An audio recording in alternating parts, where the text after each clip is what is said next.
saint. I never met anyone. Diangkat dari kisah nyata, film kali ini berkisah tentang seorang petualang amatir yang mengalami suatu insiden. Alhasil dirinya terpisah dengan teman-temannya dan terjebak selama hampir 1 bulan di tengah hutan Amazon yang diyakini sebagai hutan paling berbahaya di dunia. Penasaran dengan nasib petualang tersebut apakah selamat? Maka dari itu mengingat kalian mungkin sibuk, entah itu ada yang lagi galau atau lelah dengan kehidupan, intinya saya mengucapkan selamat datang di Jungle. Film dimulai dengan latar waktu 1981, di mana kita akan diperkenalkan oleh pemuda bernama Yoshi yang hobi berpetualang. Bahkan diketahui dirinya kabur dari rumah hanya untuk sekedar mengeksplor daerah-daerah terpencil atau biasa disebut tempat yang belum terjamah oleh manusia. Saat perahu yang ditumpanginya hendak belayar, tiba-tiba mereka terhenti karena rupanya ada salah satu penumpang yang tertinggal. Pemuda tersebut bernama Marcus Stem, seorang guru swasta yang tengah menikmati waktu cutinya dengan cara berkemah di hutan. Terlihat hubungan pertemanan antara Yoshi dan Marcus semakin akrab di saat mereka sedang jalan-jalan menikmati sore hari. Tanpa disengaja Marcus bertemu dengan teman baiknya bernama Kevin Gale yang merupakan seorang fotografer alam. Pada malam harinya mereka bertiga berkumpul sembari minum dan berbagi cerita satu sama lain tentang perjalanan mereka untuk sampai di kota ini. Singkat cerita, Yoshi, Marcus, dan Kevin pergi ke sebuah daerah yang bernama La Paz untuk sekedar berjalan-jalan. Ketika di pasar, Yoshi dihampiri pria asing yang mengaku sebagai petualang. Karena memiliki hobi yang sama, mereka pun saling mengobrol bersama tentang pengalamannya di dalam dunia petualangan. Pria tersebut bernama Carl, yang berniat mengajak Yoshi melakukan sebuah perjalanan untuk mencari suku Toromonas yang konon katanya menyimpan harta karun. Mendengar hal itu, jiwa petualang Yoshi pun meronta-ronta karena kalau dipikir-pikir ya seru juga ya. Yoshi pun segera mengajak teman-temannya, akan tetapi mereka menolak karena jelas menjelajahi hutan Amazon sangat-sangat berbahaya. Yoshi yang sangat ingin teman-temannya ikut terus berusaha meyakinkan Kevin dan Marcus untuk bergabung. Lalu mereka pun diminta membayar $50 per orang sebagai biaya pemanduan. Selain itu, Carl berjanji bahwa jika mereka menemukan harta karun suku Toromonas, maka masing-masing akan mendapatkan sebongkah emas. Setelah berbincang ke sana kemari, pada akhirnya mereka setuju dan segera membeli perlengkapan untuk bermalam di hutan. Singkat waktu, di malam hari Yoshi tampak sangat antusias. Dirinya juga membawa buku pemberian pamannya yang dianggap sebagai jimat keberuntungan. 2 days after he gave it to me, he died. Singkat cerita, mereka terbang ke sebuah daerah yang bernama Madidi. Sesampainya di sana mereka langsung memasuki hutan Amazon. Terlihat suasana hutan yang masih asri dan liar.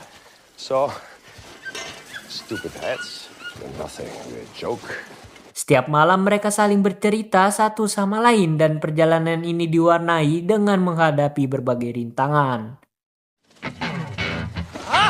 This place is getting pretty dangerous, man. This is where you have something to get in the face like that. What's up? It's covered in leaves. There's not a cloud in the sky. You know it was gonna rain.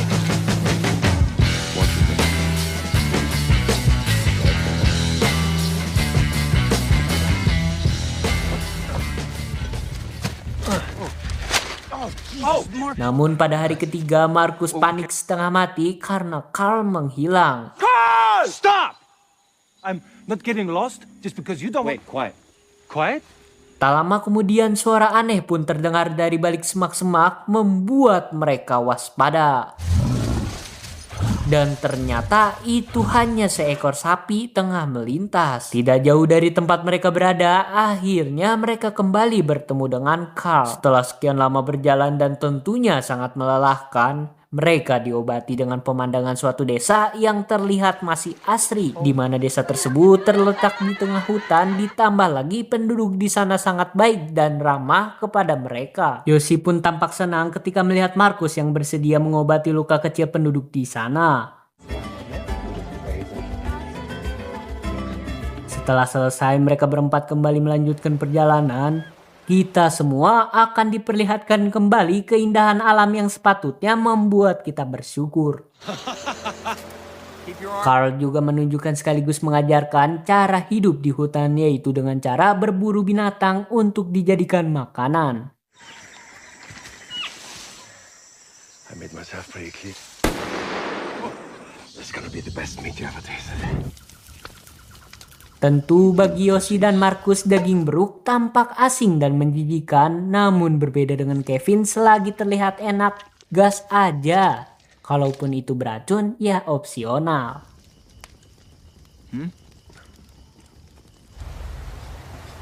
Singkat cerita, Markus terlihat kesakitan sehingga membuat perjalanan mereka terhambat. Disinilah Kevin tampak kesal dengan perilaku Markus yang menurutnya lebay. But we're never gonna do it if we're going this slow. You and me are handling it, right? Pada malam harinya, Markus meminta maaf dan menyesali karena dirinya hanya menjadi beban. Namun apa daya, kalaupun Markus ingin udahan, ia tak akan bisa kembali sendirian. Not my fault. Nothing's changed. Di keesokan harinya, Carl berniat untuk kembali ke desa Asariamas karena melihat kondisi kaki Markus yang semakin memburuk. Then we stay here until Marcus can walk. Namun berbeda dengan Kevin dan Yoshi yang tetap kekeh melanjutkan perjalanan karena mereka sudah jauh-jauh datang ke sini. Looks easy with the finger on the map. This river is not easy. Meski sudah dilarang oleh Carl karena ia sendiri juga ragu atas ide tersebut, akan tetapi mereka tetap membuat sebuah rakit dari beberapa pohon di sana. Pada saat sedang merakit, Yoshi terlihat kesakitan karena dirinya digigit oleh seekor semut peluru. Carl pun menjelaskan itu adalah semut peluru yang dimana menurut penjelasan Mbah Google rasa sakitnya hingga menyentuh tulang dan efeknya bertahan hingga 12 jam. Okay, let's go. Setelah berlayar beberapa saat, kini mereka harus menghadapi arus yang cukup kuat. Carl memerintahkan untuk terus mendayung dengan segenap tenaga sehingga ketegangan pun terjadi.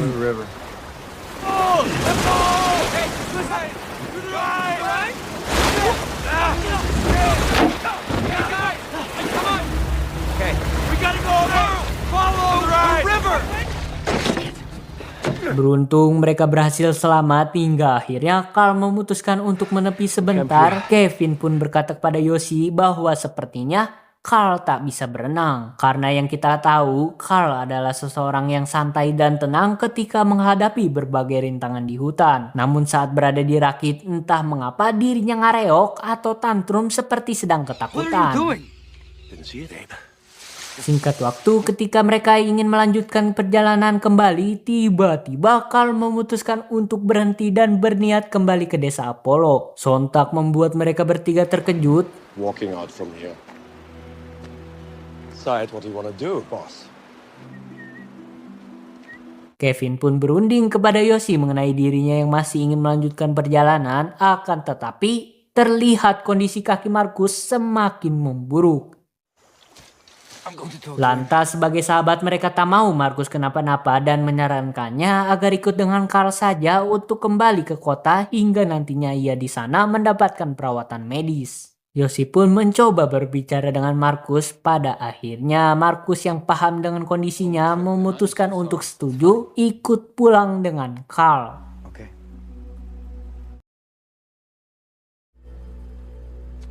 Sebelum berpisah, Carl menjelaskan rute yang akan mereka jalani cukup berbahaya, di mana nanti akan ada arus besar. Carl pun menyarankan untuk menepi sebelum mereka memasuki arus tersebut.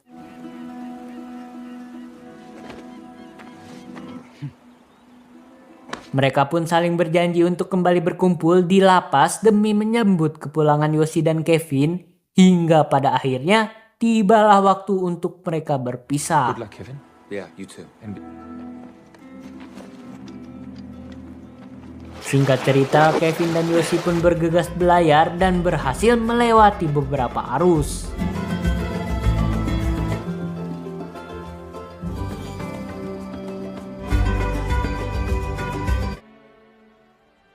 Pada keesokan harinya, mereka pun tiba di arus yang dimaksud Carl. Lantas Kevin dan Yoshi mendayung sekuat tenaga untuk sampai di tepi sungai. There's a beach go! Okay, hard, hard! I'm pushing! He's too strong! Namun suatu insiden terjadi di mana rakit mereka menabrak sebuah batu besar hingga membuat mereka tersangkut. Kevin yang pada dasarnya jago berenang memutuskan nekat untuk menyeberang sungai sendirian dan akan menarik Yoshi dengan sulur yang merambat. Akan tetapi baru juga sampai sebuah arus deras menghantam Yoshi hingga membuat dirinya hanyut terbawa arus.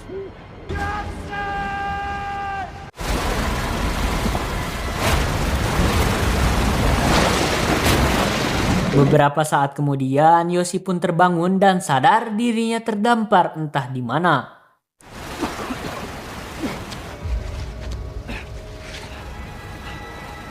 Yoshi segera memanjat sebuah tebing yang hampir membuat dirinya terjatuh. Beruntung dengan tekad dan niat untuk tetap bertahan hidup, ia pun berhasil sampai di atas tebing. Dan inilah awal mula Yoshi bertahan hidup sendirian di hutan Amazon yang dikenal sebagai hutan paling berbahaya dan mematikan di dunia. Pada pagi hari, ia melihat ransel miliknya hanyut di sungai. Tanpa pikir panjang, Yoshi nekat terjun bebas demi menyelamatkan ransel miliknya. Kenapa ia begitu nekat? Sebab di dalamnya terdapat buku pemberian sang paman yang dianggap Yoshi sebagai jimat keberuntungan. Yoshi pun memakan obat penambah stamina yang sempat ia beli di kota dan segera mencari Kevin. Berbagai medan terjang ia lalui, namun tak ada satupun tanda-tanda sahabatnya berada. Yoshi meninggalkan pesan dan sebuah pakaian, berharap Kevin menemukannya.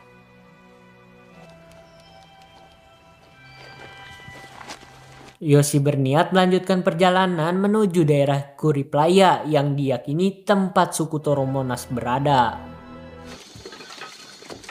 Pada hari ke-6, Yoshi yang belum makan pun mulai sangat kelaparan dan dengan bermodalkan perkataan Carl, yaitu pria butuh tantangan, dirinya nekat membunuh seekor ular untuk dijadikan makanan.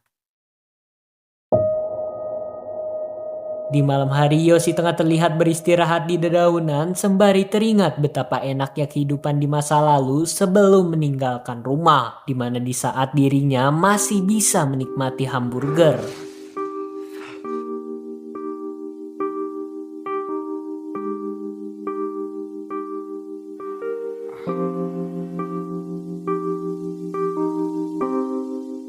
Tibalah di malam selanjutnya ketika hendak tidur, Yoshi mendengar seorang memanggil namanya dan terlihat Markus di hadapannya, namun ternyata itu hanya ilusi.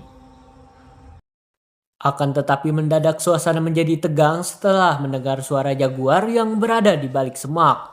Ketika jaguar semakin mendekat, Yoshi yang berbekal baygon dan korek, dirinya mencoba menakut-nakuti jaguar tersebut dan untungnya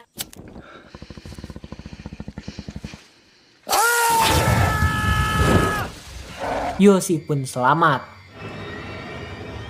Keesokan harinya, Yoshi mulai merasa ada yang aneh di benjolan kepalanya. Ia pun nekat membedah benjolan tersebut hingga keluarlah sebuah cacing tanah.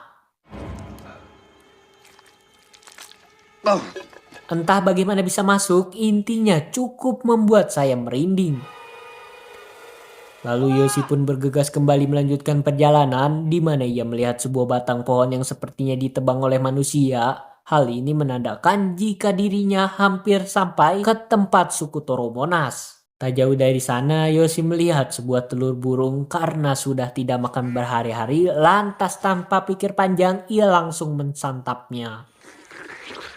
Setelah berjalan beberapa meter, Yoshi pun melihat sebuah pemukiman gubuk yang sepertinya sudah ditinggal oleh penghuninya sejak lama.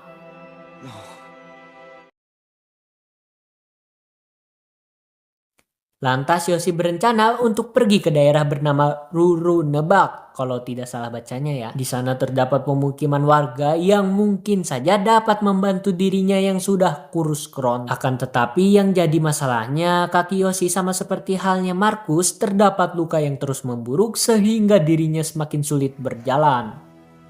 Di hari berikutnya, Yoshi menemukan sebuah jejak kaki yang ia pikir adalah Kevin. Namun ternyata ketika ia melihat sebuah cangkang telur pecah, Yoshi pun tersadar jika selama ini dirinya hanya berputar-putar di tengah hutan. Lalu scene flashback di mana Yoshi yang ngotot tak mau kuliah dan memilih kabur dari rumah untuk berpetualang. Selama ini dirinya tak bersyukur padahal ia berasal dari keluarga berada. Stay on the river. Di malam harinya lagi-lagi musibah datang di mana hujan badai terus mengguyur tubuh Yoshi. Yoshi yang sudah kelelahan memutuskan memaksa dirinya untuk tidur saat itu juga. Lalu Yoshi bermimpi sedang bermain judi dan terlihat kehidupan yang sangat nyaman dan mewah. Bahkan dirinya akan melakukan anu-anuan dengan seorang wanita yang cantik. Namun ketika baru mau bermain, tiba-tiba ia terbangun sebab hujan yang semakin deras. Singkat cerita, penduduk lokal menemukan seorang pemuda yang tergeletak lemas mengambang di rakit. Dan ternyata itu adalah Kevin yang berhasil diselamatkan oleh warga Rurunebak. Rupanya Kevin berhasil sampai di tempat tujuan seorang diri. Singkat waktu ketika dirinya sudah membaik, Kevin pun meminta bantuan kepada polisi setempat. Lalu terlihat Kevin menggunakan sebuah pesawat yang dimana Yoshi tengah meminum air dari bebatuan mendengar suara pesawat Kevin. Hello? Namun karena posisi terbang terlalu tinggi, alhasil Kevin pun tak melihat keberadaan sahabatnya. Tak menyerah, Kevin terus meminta tolong kepada komandan polisi, kita panggil aja Pak Asep. Bahkan Pak Asep sampai mau menyerah dan mengkhawatirkan Kevin jikalau ia ngotot menelusuri hutan Amazon nyawanya bisa ikut terancam karena sangat berbahaya. Melihat Kevin yang pantang menyerah, Pak Asep pun memberikan info tentang seorang nelayan yang sangat mengenal sungai Amazon. Nelayan yang dimaksud adalah Nico. Lantas Kevin segera memohon kepada Nico untuk membantu mencari sahabatnya. Nico berkata seseorang yang tersesat di Amazon tak akan mungkin masih hidup. Mendengar itu Kevin membantah perkataan Nico. Bahkan ia sampai menawar perahu milik Nico demi mencari sahabatnya. Melihat kegigihan itulah ia pun mau membantunya secara gratis. Di sisi lain, Yoshi mulai kehilangan harapan hidup, akan tetapi tiba-tiba ia melihat seorang wanita yang sedang menangis. I'm lost.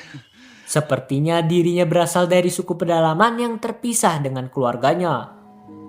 Pada akhirnya Yoshi memiliki teman dan dirinya berjanji bahwa mereka akan baik-baik saja. I'm going to protect you. Yoshi sangat perhatian kepada wanita tersebut, bahkan ia memperlakukannya seperti teman.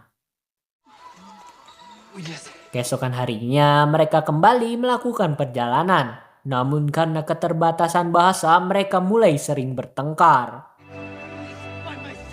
Yoshi bercerita kepada si wanita bahwa ia sangat stres karena tak bisa keluar hutan. Lalu mereka pun tidur bersama. Namun beberapa saat wanita tersebut telah menghilang. Lantas dirinya sadar akan kesehatan mentalnya yang dimana mulai sering berhalusinasi.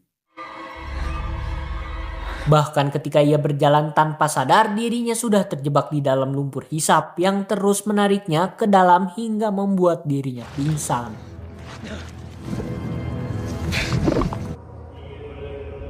Yoshi teringat di mana pada waktu itu sang paman memberikan buku yang ia anggap jimat, lalu tak lama kemudian ia pun terbangun. Yoshi pun berusaha menarik salah satu daun dengan sekuat tenaga dan harapan agar bisa keluar dari lumpur hisap tersebut. Meski ia harus merelakan tasnya.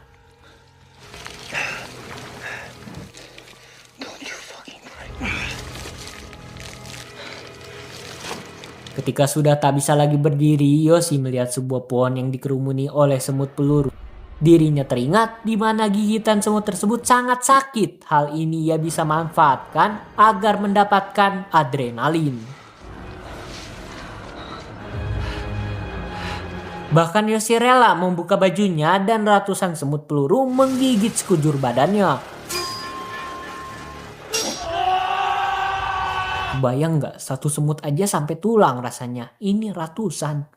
Yoshi yang sudah kehabisan tenaga seakan bangkit setelah disemangati oleh teman dan keluarganya. Walaupun itu sebatas halusinasi. Sampai pada akhirnya ia kembali bertemu dengan sungai.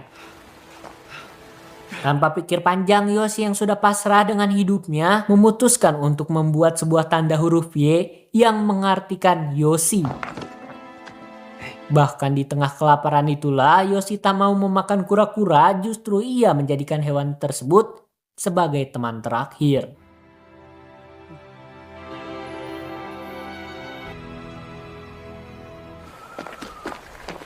Pada keesokan harinya, Kevin yang sedang mencari Yoshi terpaksa dihentikan karena Nico memberitahukan di depan ada arus yang sangat kuat. Ya mau gimana lagi, ia terpaksa putar balik dan tanpa sadar Kevin mengabaikan sebuah tanda Y sebab disitulah Yoshi berada. Yoshi kembali dibangunkan oleh halusinasi sosok perempuan suku pedalaman dan di titik terendah itulah ia kembali melihat harapan. Namun sayangnya Yoshi yang sudah tak mampu berteriak alhasil ia pasrah. Akan tetapi tiba-tiba Kevin tak sengaja melihat ke belakang, ia melihat sosok Yoshi. Dan pada akhirnya Yoshi pun diselamatkan.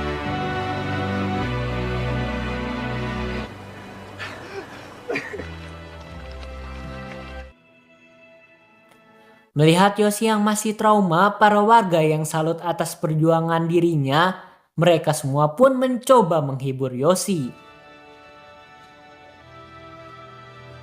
Desaparecido. Dan film pun berakhir. Dijelaskan Yoshi dan Kevin kembali ke lapas dan berharap menemukan Marcus serta Carl. Namun ternyata mereka berdua tak pernah kembali. Yoshi dan Kevin bersama kepolisian melakukan pencarian selama berminggu-minggu. Namun nihil hasilnya dan rupanya para polisi sudah menjadikan Carl sebagai buronan karena terus mengajak turis masuk ke dalam hutan yang berbahaya. Bahkan tidak ada suku Toromonas yang dikatakan oleh Carl.